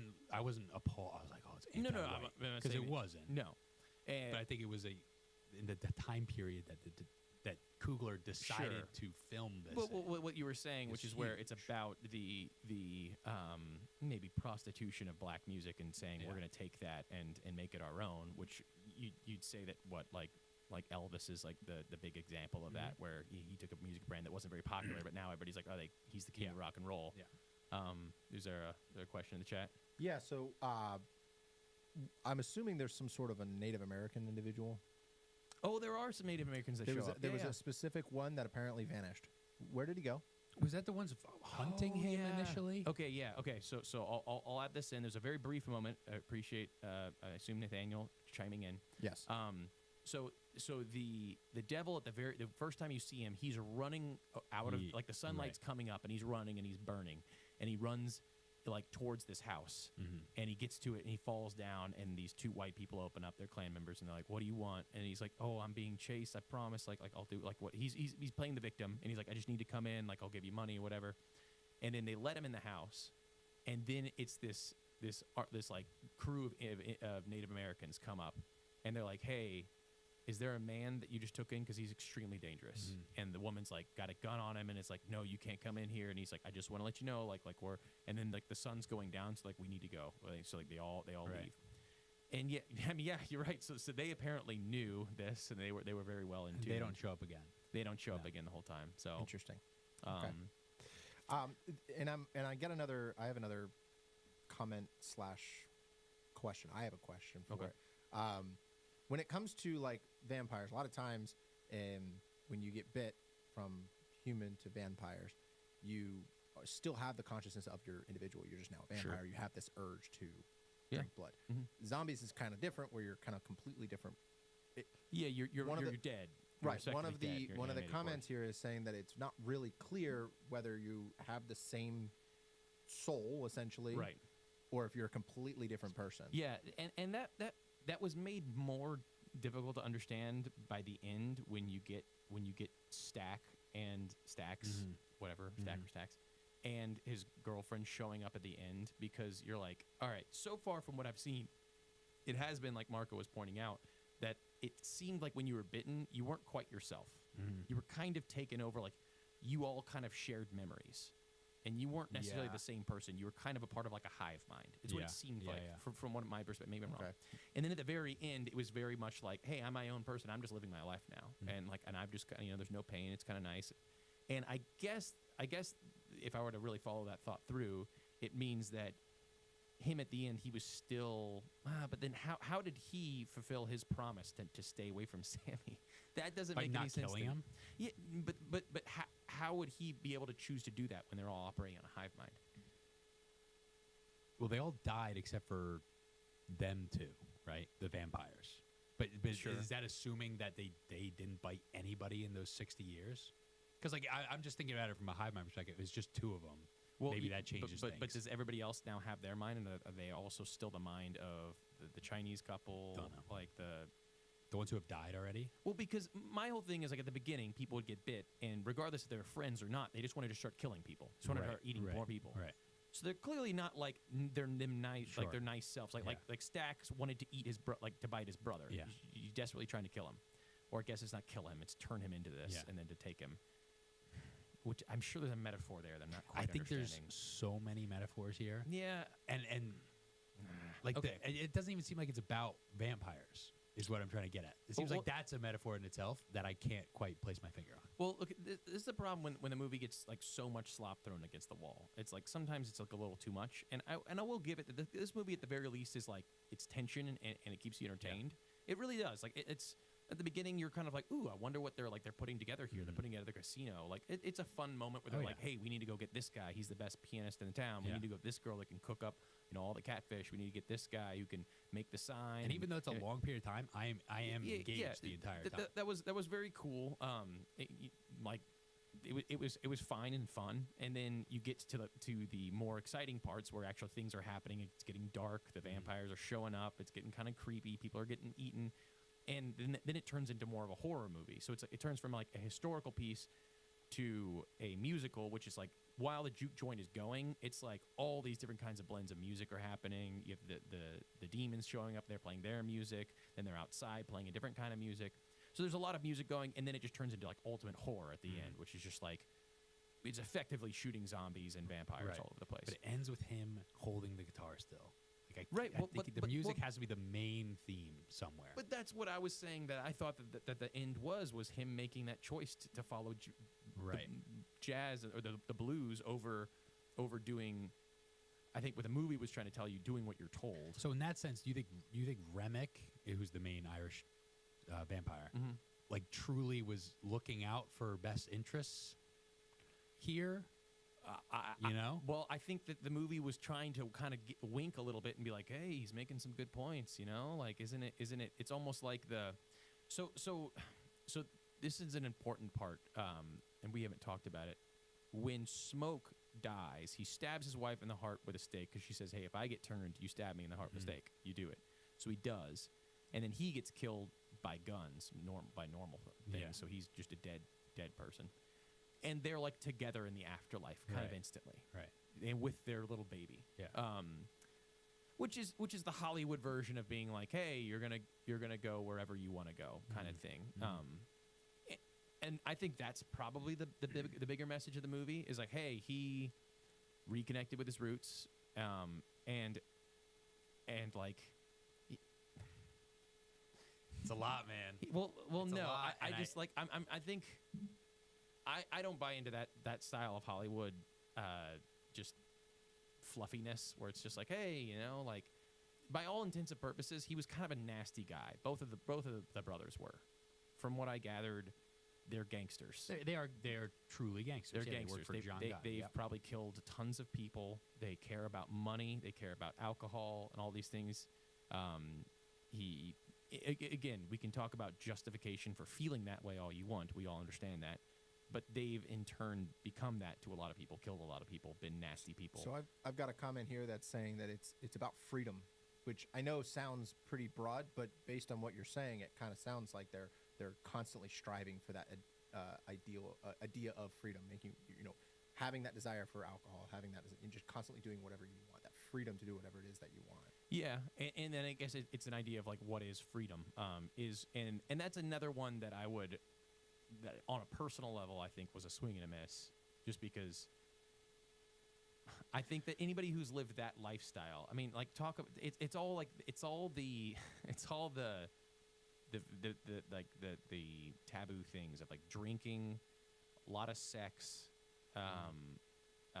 gambling, violence. It's all of that, and it's saying like, hey, this is, and yes, it sprinkles in what we probably wouldn't consider to be that awful of a thing, which is the devil's music, which is just blues music, Right. which I don't think any of us have a problem But with. people now. did like there was like that narrative. at back the in time day. that would be kind of like, but all the other things I think do check out. It's like, hey, I do think that those lifestyles aren't going to bring anything but sadness. Like I don't think that the people that have spent their whole life making money are going to lay on their deathbed and be like, great, I'm glad that I worked my life away. Sure. No, they're going to be like, I wish I spent more time with the people I loved.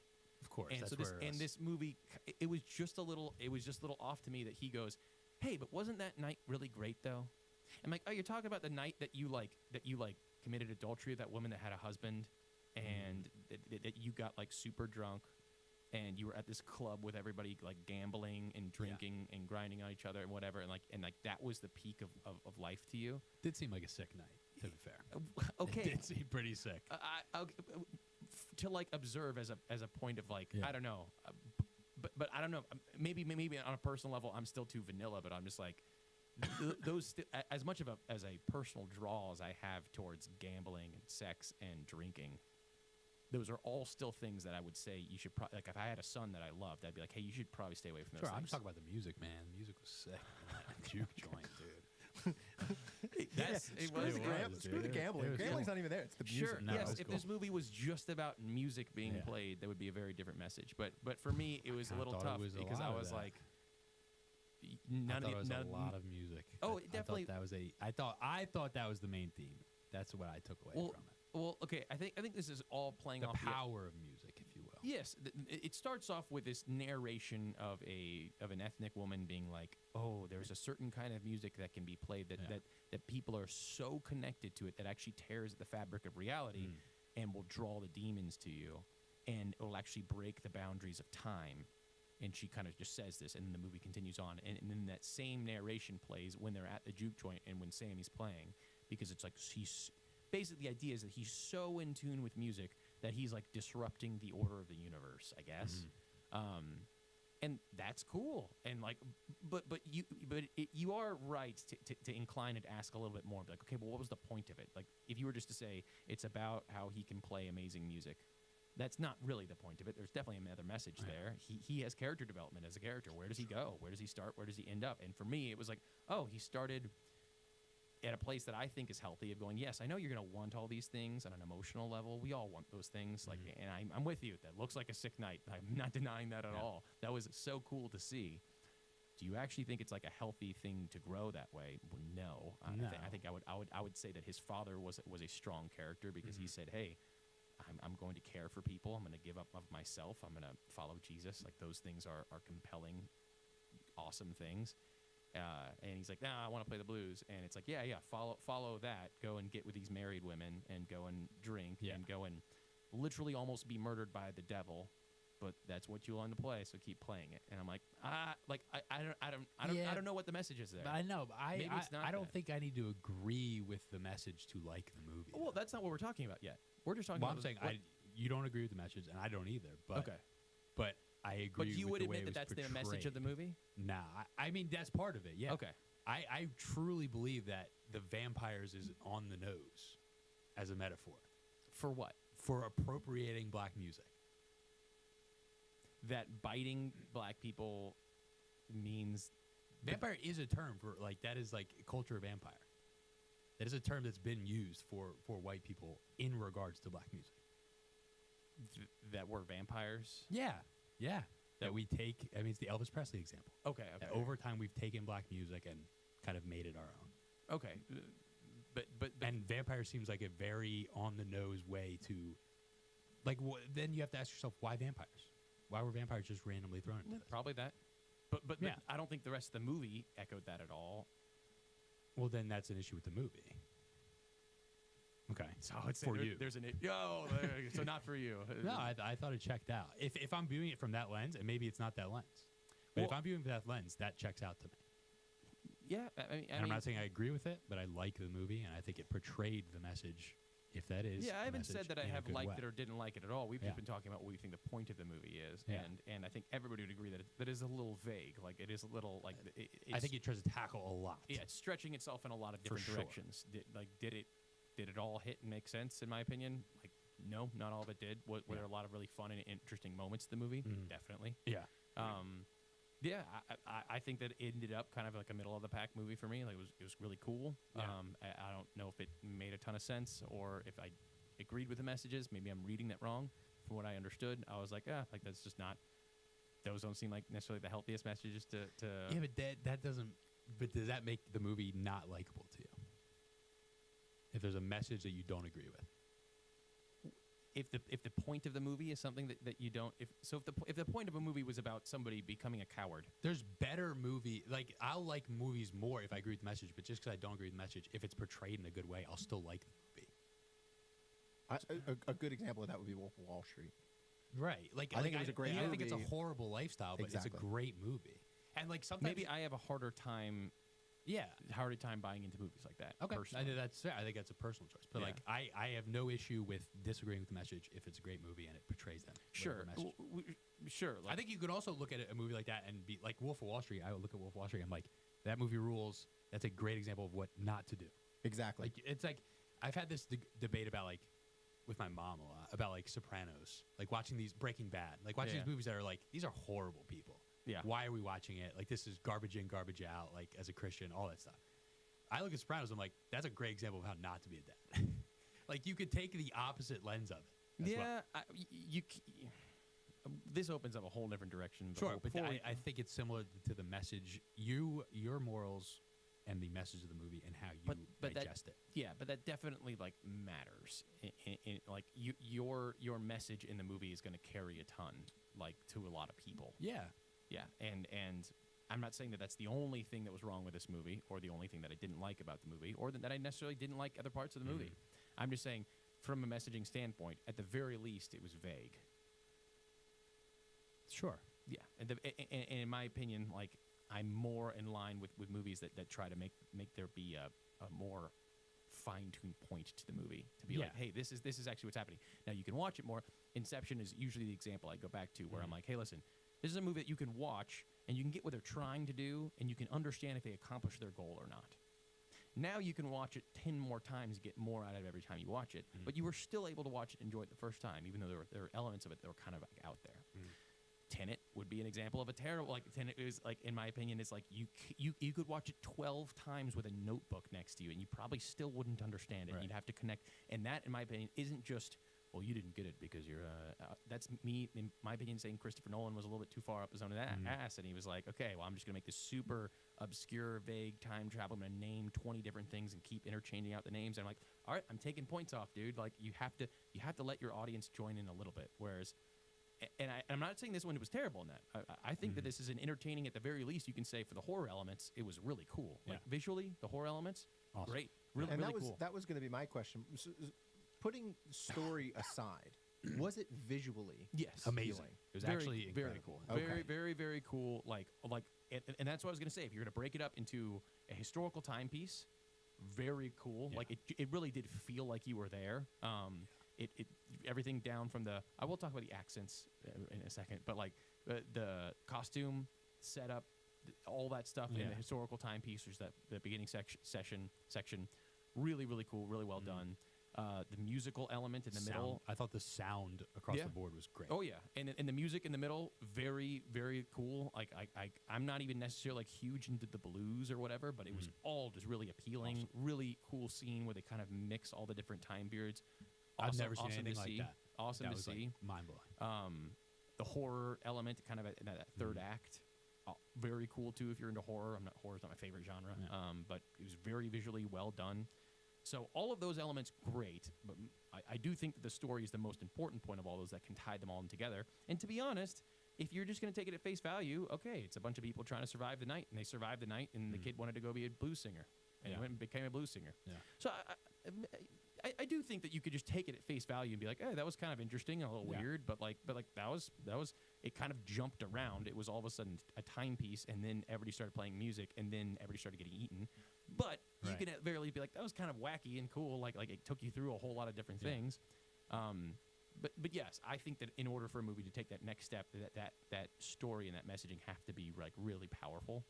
And I don't think that they were necessarily powerful. Like I don't know. And maybe it's mainly because it wasn't clear, and then the things that I thought might have been clear, I don't find to be very compelling. I think like- that checks out. Yeah, like I don't necessarily think that the kid rebelling against his dad, who's a believer, is like the most compelling thing in the world. Right. I don't think the movie lent itself to. I thought that him going back and giving that life up would have been a cooler ending to be like, oh, shoot, you're right. Those things are great, but it turns us all into zombies. It turns us all into these vampires that can live that lifestyle for their whole life, and there's no pain, and you can just keep doing that. But ultimately, like, there's no fulfillment in that. Like I see where that leads, and I'm gonna turn from that, even though it felt really good in the moment. It's actually not, and I don't necessarily know what I just didn't find that to be all that compelling. However, but like you said, all those sections were super well done. I thought the acting was good. I thought Michael B. Jordan's accent was strange. Yeah. It was a little, and maybe it's just because, like, okay, so somebody talks like a British person, you can tell if they have a good or bad British accent. If somebody talks like an Irish person, okay, it's good or bad. But like, it's like people don't even talk like that anymore. Like, he was like so far out there with the way he talked. Like, he was just like, well, I don't be so, and I was like, all right, that's so out there that it was like hard for me to. I had a hard time understanding. It's a lot of words. Like, I would say the first 30 minutes, I was actually debating if the audio in the theater was like muffled. I was like, what's going on back there? I think that was kind of, Which is not great. yeah, like, and again, that might be extremely well done and historically accurate. Right. By all purposes, it could be great. But I don't know anybody that talks like that to where it's like I can't tell if it's good or bad. So it's like, all right, well, I guess that's fine. But I can tell you it was a little distracting. It was like every time Michael B. Jordan, in his really nice suit, looking like Michael B. Jordan, talked, and he was just like, well, I was down over there, and she probably let's go for her. And I'm like, all right, dude, I don't know. Like, it's a little bit distracting. There's that 'cause one scene in the car. Remember that scene in the car where it was him, Sammy, and the old guy? Yeah. I couldn't understand a word they were saying. It was a Couldn't lot. understand what they were saying. It was like it was, and which I mean, Is that bad for us to say? Like, I have no idea. Maybe cancel us. I don't know. Just couldn't understand it. But yeah, that part was a little like felt like that maybe could have done without that. I don't know. Yeah. So just as a personal preference, I personally don't particularly like dark movies, like just visually dark. I Yeah. feel like this, based on everything that I'm hearing, I feel like the entire movie was dark. I think it was a Am I tale of two wrong? halves. I think Well, the first half of the It takes setup place was in like a day. the- So yeah, the what we were setup was talking the about day. those three portions. It really is those portions. It's the first part is it felt like a historical timepiece where you have these two twin brothers coming back in from Chicago. They're gangsters now, back home to Mississippi, and it's everything you could picture that time period to look like. It's them in like this little crappy, automobile. Like Yeah. they got to wind up and start. They're going into town to talk to people, slowly recruiting their people. It's all in the daytime. It's and they're picking up Sammy and other musicians and different people. And then it starts to get dark, and that's when the juke joint starts to open, and that's when the music starts playing. But inside the juke joint, it's lighting wise, you could picture like it's actually very appealing. It's like a picture late at night in a barn with all string lights over Yeah. top. Gotcha. So very warm lighting, Yeah. and just really cool color tones, honestly. So like, but I mean, no, there was none of it that was excessively like, oh, I can't see anything. Like there The was visually really cool part of it was when the vampires were like burning up, when the sun started to come up, and like Yeah. Sammy was fighting Remick, Mhm. and like because like did you see the movie poster with like the orange and yellow haze? Yeah. Like that's what it looked like in that scene. Yeah. So cool. Yeah, I liked visually probably the whole movie. Yeah. I mean, the whole movie was very visually stunning. You know the sound? The sound, like the music? Yeah. I thought the music was great. You know who did it? Who? Ludwig Göransson, who did Oppenheimer. Really? I knew. I was gonna say I've heard the name. Yep. But I forgot which Yeah, one he did. Oppenheimer. He won like an Um, Oscar for Oppenheimer. Very yeah, good. No, the music was great too. Yeah. Yeah, honestly, like just for those things, I actually did really like it. Mhm. I'm a story guy. That's what's gonna keep me coming back to something. Yeah. Is like, do I want to hear that story again? That's what I think movies are. Movies are storytelling Mhm. pieces. I don't know necessarily if the story was all that compelling, visually, audibly, really cool, Mhm. really cool stuff. I think this is how I'd put it. Like if I had horror friends, I would want them to watch this movie because Yeah. horror is primarily about visuals. Yeah. It's primarily about what does it look like? How does it make you like what are the imageries that you're getting? Because it's gruesome. Mhm. And I think this movie does a great job with like visually, all that stuff was great. I don't know if I'd recommend it to anybody else. Like I don't know enough about blues to be like, oh my gosh, this was amazing. Maybe it wasn't good blues music. I have no idea. I have no gauge. Yeah, if for you're that. a music head, I think you'd get a lot out of this one. Yeah, but I don't know if you would call it good or bad music. I don't Yeah. like. There's definitely unique musical points. The part where they're all singing "Rocky Road to Dublin" is really cool because Very it's like because you're getting like a whole group of people singing it, and the guy's like Irish tap dancing in the Yeah. middle. So it's a very interesting scene. The scene where they bring in all the different time periods. Those two scenes in particular, I think, even if you're into music or not, you'll enjoy those Yeah. two musical moments.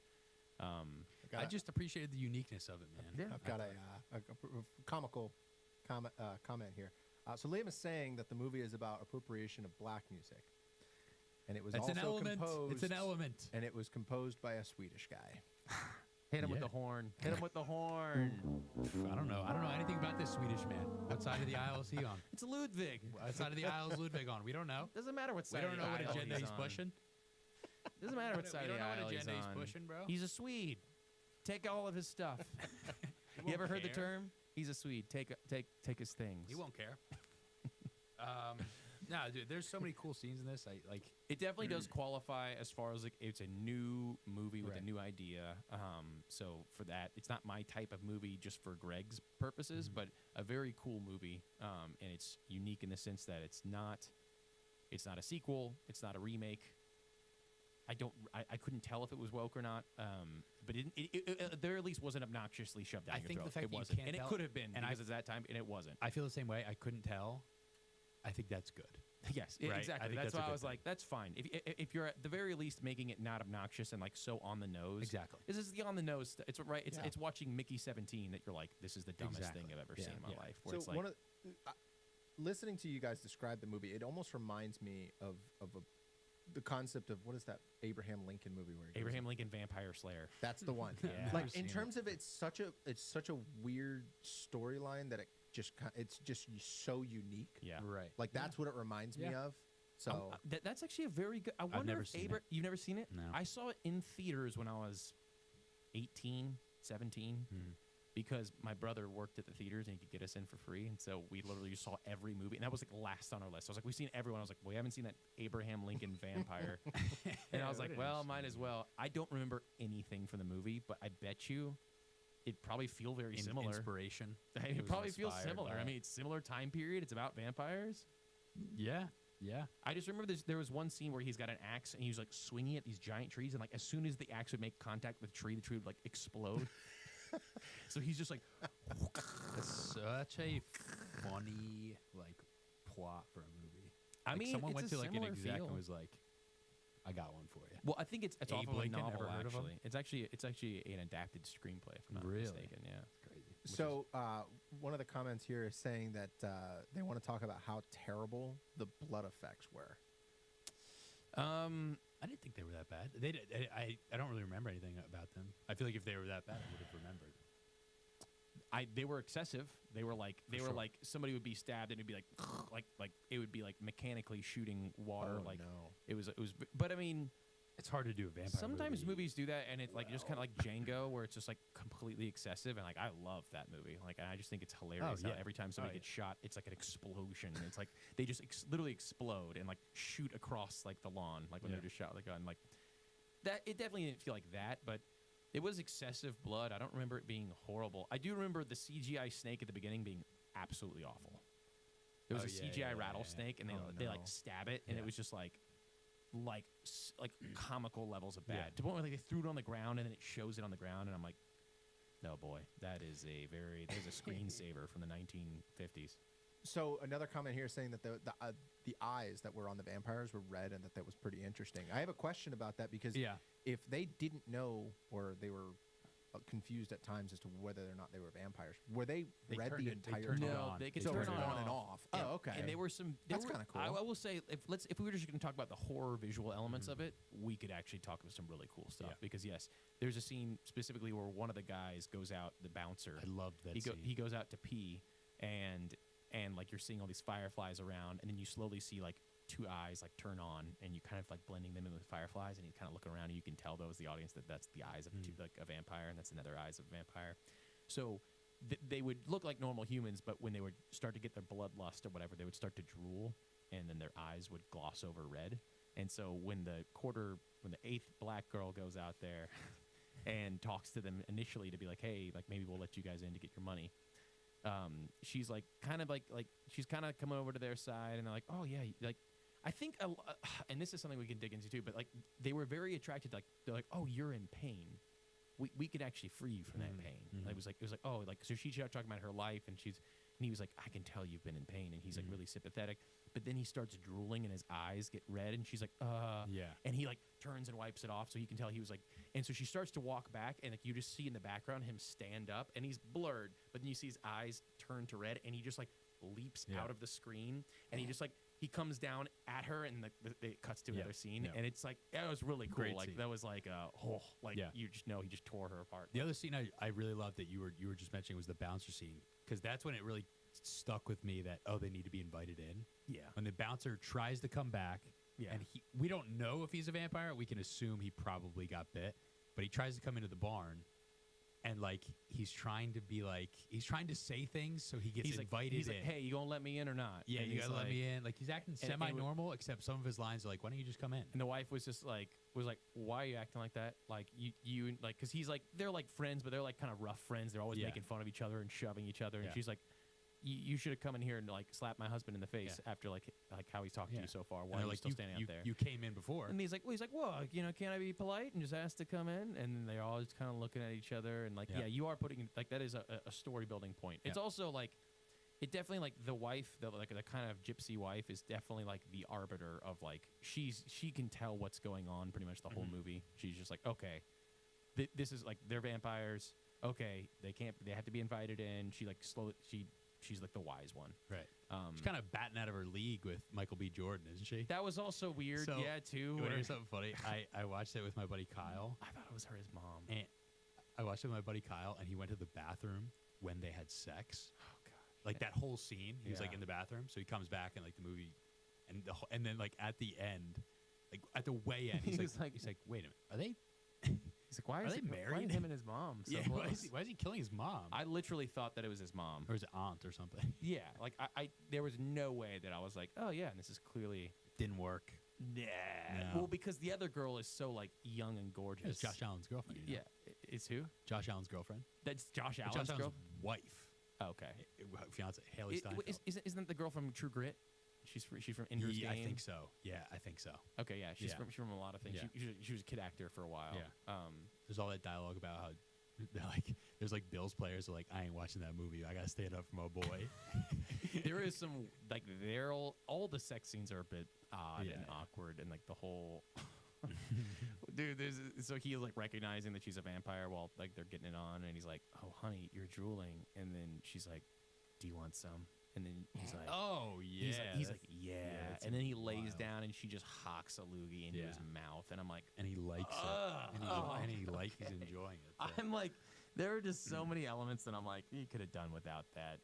His relationship, the one brother's relationship with that one lady, that like it just didn't have any chemistry. And it was odd. It was weird seeing them the get on. chemistry was not there. The spitting in the mouth was a bit Surely you much. could have casted somebody. All the references to performing fellatio on women So was many. a little much. At least 5 plus. There might have been more. fellatio references. It was like, Interesting. yeah, like I think there's a thing in Hollywood that's pushing it that way. I think there's a thing in Hollywood that's like, we got to show more men servicing women. Love to women. Yeah, I think that's a thing, because there was a trailer also for this horror movie about kids at a camp and they're like gonna get killed by a bunch of things. It's Finn Wolfhard.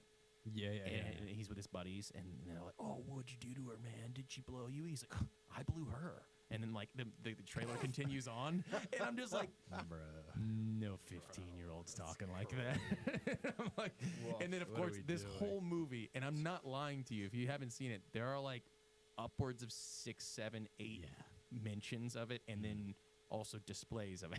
Sure. And so it's not it's very Not a family friendly movie. yeah, What's that? take that for what it will. I don't know. That definitely didn't add anything for me. I don't think that excessive and awkward sex scenes do anything for a movie. Have you ever seen Puss in Boots: The Last Wish? Really awkward to bring that up right after No, our conversation, I but have a, sure. I have a fun fact. Oh, what? I have a half-assed research. Okay, hit him with it. Hold on. Crap. He's new. I'm He's sorry. new. I'm He's new. Go ahead. I'm and hit new. us. Wait a Ryan minute. It's science time. Ah, wrong one. There. Half-ass research. There we go. Ryan Coogler said the character of Remick, the Irish guy, was inspired by Death from Puss in Boots: The Last Wish. I've never seen the movie. Is Death an Irish vampire? No, but I do hear that it's actually an excellent movie. I hear- you've never seen it. I've never seen it. I've heard it's amazing. I heard it's really, really good, and it has like a really powerful message. I feel like that seems like a Nathaniel movie. Surely Nathaniel saw it and said it was amazing. Yeah, I'm sure. Yeah. He loves those animated He's movies. a sucker for those animated movies. I think that any movie that is a really well told story is great. This Yeah. one, the story's a little bizarre, but all the visuals are fun. So take it for what. Last Wish is phenomenal, says Liam. Okay. I liked it a lot. Yeah, Sorry. I liked Sinners a lot. Nathaniel. That's my Nathaniel. final. That's my final thought. I liked it a lot. Okay, well, let's do this. What are ways that it could have improved? I think the things that you said about it trying to take on a lot. Yeah, I get that. I get that. I think if it was a simpler message Sure. with all those same visuals and Yeah. could keep all the interest, like there's no movie that you see that's a historical timepiece into a musical into a horror, like that doesn't happen. And all So those just- elements we've yeah. agreed work. Yeah, to a certain just take extent. that, do it visually how you did it, Right. and just don't try to make it like 20 layers deep to where I'm sitting here going, sure. am I supposed to be paying attention to him blowing the girl? Is there some meaning there? No, Is I there some totally meaning to get it. Irish dancing? I don't like.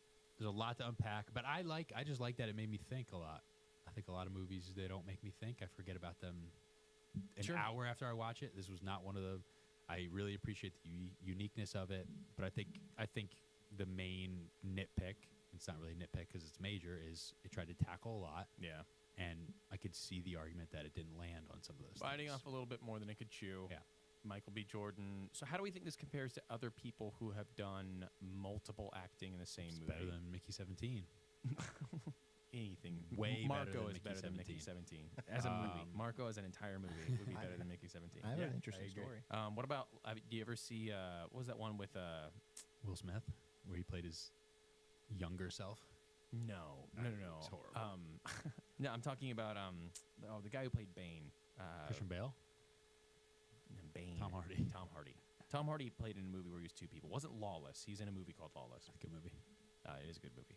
I actually never saw the one where he was a twin. He was like a gangster. But anyways, those are the big Interesting. ones that I've seen. I don't know if you'd seen There's a that movie one. with Jake Gyllenhaal called Enemy. That's by Denis Villeneuve, the same dude that directed Dune. Okay. It's okay. I would put this over it.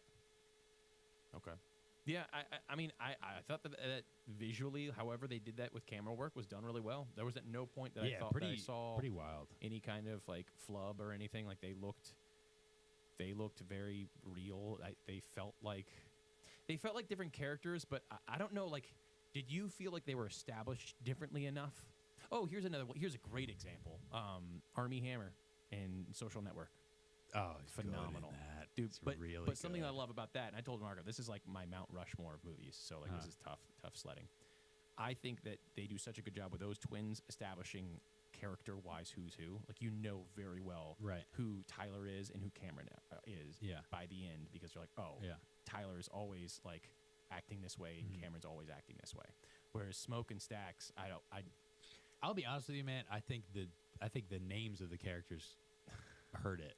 yeah, I don't know. It was a little They're corny. so similar, but no, I'm not saying like I didn't like it or whatever. I'm saying they were so similar that it's like I don't know which one smokes. I If they never were more knew- distinct, maybe I would have been like, Yeah. okay, that's this guy. And One of them killed the dad. The other one was getting beat by the dad. But like that whole storyline didn't fall. Like I honestly forgot about it. Like I forgot. I'm like, oh yeah, he killed his dad, and that was like a big character. Like it's supposed to be a character development point, but there's so much going on that you don't give it time to breathe at all. So Right. I think Yeah, I think there were through that. lines that didn't hit, and it's because they were trying to take on a little too much. Yeah. I don't think it took away from anything visually. I think it's visually super stunning. Music is really cool, but Best movie ever with dual role casting, Austin Powers. No, I would say Social Network. No, Austin Powers. Social So- Network is number one.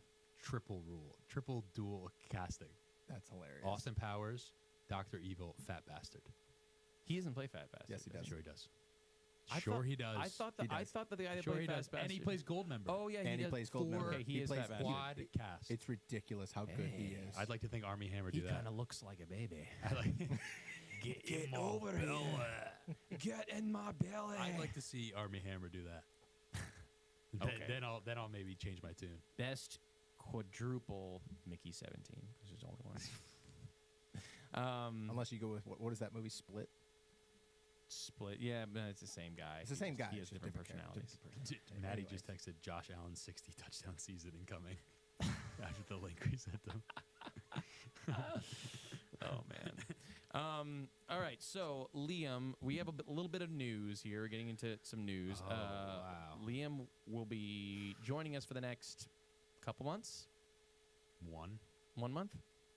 This is going to be his send off. Our next few episodes. This is the transition. Marko will be taking over at the helm. I will be out here with Nathaniel, and we're super happy for our friend over here. As he moves on to a next stage of life and becomes maybe a part-time guest when he's in town. Oh, who of knows? course. If I'm in town, yeah. But yeah, so we're gonna let these last few shows kind of be your shows, Aw. and we're going to allow you to pick the movies in whatever fashion you'd like. Whether we want to go back to an old school one, whether you want to watch one in theaters, or you want to watch two, it's going to be completely up to you as to what these shows are. These are your last few shows, so balls in your court, and we'll be happy to Beautiful. watch whatever. If there are Beautiful. some of your best movies that we haven't watched, and you just wanted us to watch them, great. If there's ones that we've all seen that you just want to talk about, great. They're new movies in theaters. Totally up to you. So I love it. so I don't know if I'm just putting you on the spot here if you can think of anything for next week. But if not, this will be a Liam special for the next couple weeks. So I got one in mind that is coming out in theaters soon, Okay. and it will be out by the time we do our next episode. Okay. Friendship. Paul Rudd and Tim Robinson. Dude, That I want to watch. I didn't do I'm didn't doing do shit. I'm doing my part. I'm doing my part. Did you go and watch the scene that like clip of him where he's like on a dating show and she's like, I'm sorry, I have to vote you out. Like it seems like you were only here for the zip line. Oh, of course, It's yeah, just of like course, of it's him zip lining like 100 times. And he's like, what are you talking about? Are you sure about that? That movie looks like I have no idea what to expect Looks with that movie. unbelievable, and I think it's going to be good content. So that's what I'm thinking of. Then we might have to dig into the top 20 movies all time bag here. Ooh, maybe you pick a couple. Who knows? But I'm excited. I'm excited. I'm excited for it. And so you know what? I'm excited for Marco. Yeah, man. I'm excited for Marco too. Nobody else would I rather. He was a little slow on a couple of the buttons, but you know what? We appreciate him either way. It's just gonna take He's gonna do a great. few more times for me to get going, but once I get going, I'm gonna be like a wizard. You Gonna should do have great. my first few times there was no audio, so my first few times we didn't even know how to go live. So you're Perfect. already doing better than I am. Excited for that, and yes, so it'll be 2 weeks from today. Will be our next show, 8 p.m. Liam will update us with what we're gonna watch. I guess we're gonna Sure. do Friendship for this next one. And then for the next few shows, we'll be excited to figure out what those are, be thinking about it. And if you haven't already, definitely like, subscribe to our show. It helps out with the algorithms. It lets you be able to comment. And yeah, I guess last closing thoughts for me and you is just where do we rank these movies? I'm going to pull up our rankings. The last little thing we do here. All right. This would be interesting, I think. This one, it's going to be high. Well, it's definitely going to be higher than I think both of them. Even with as bad as Accountant 2 was, it's still so much better.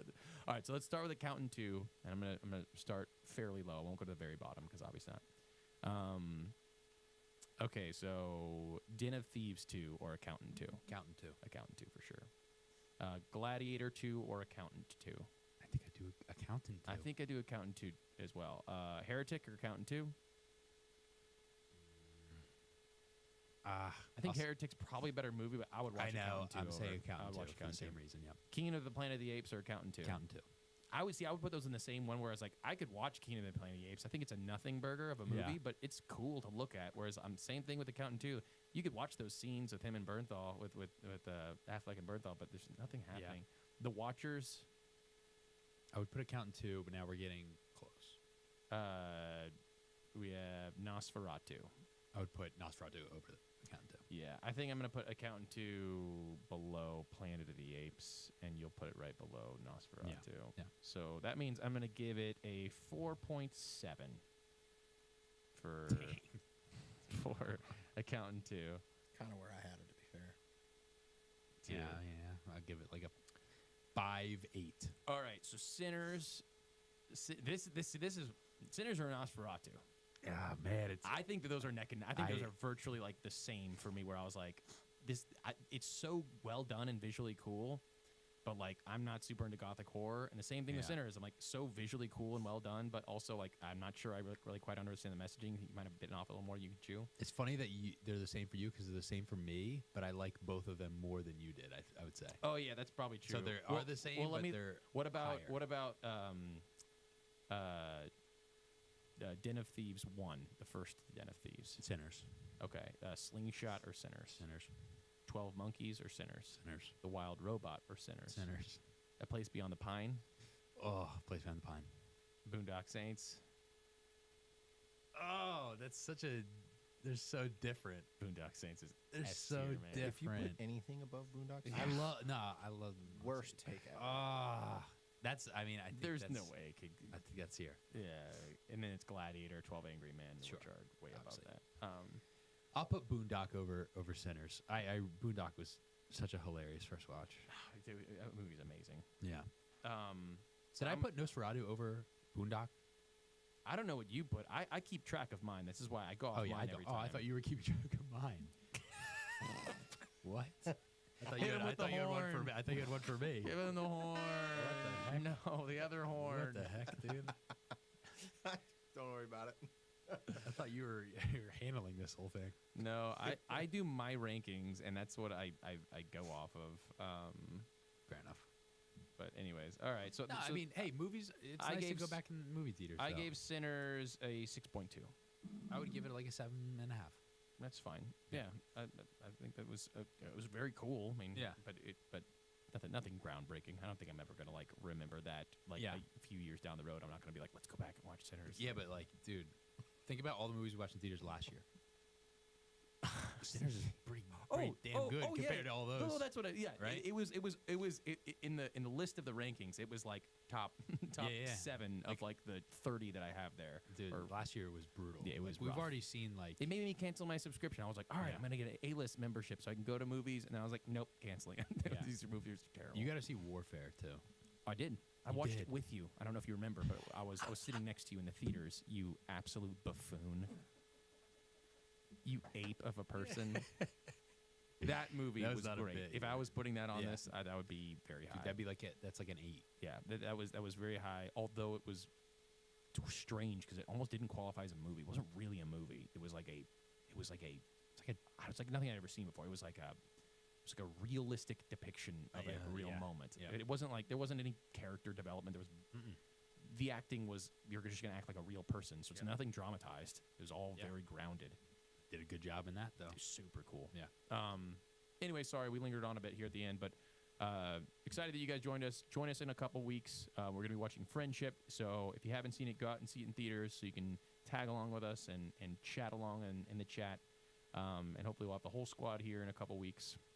So until next time, we will see you later.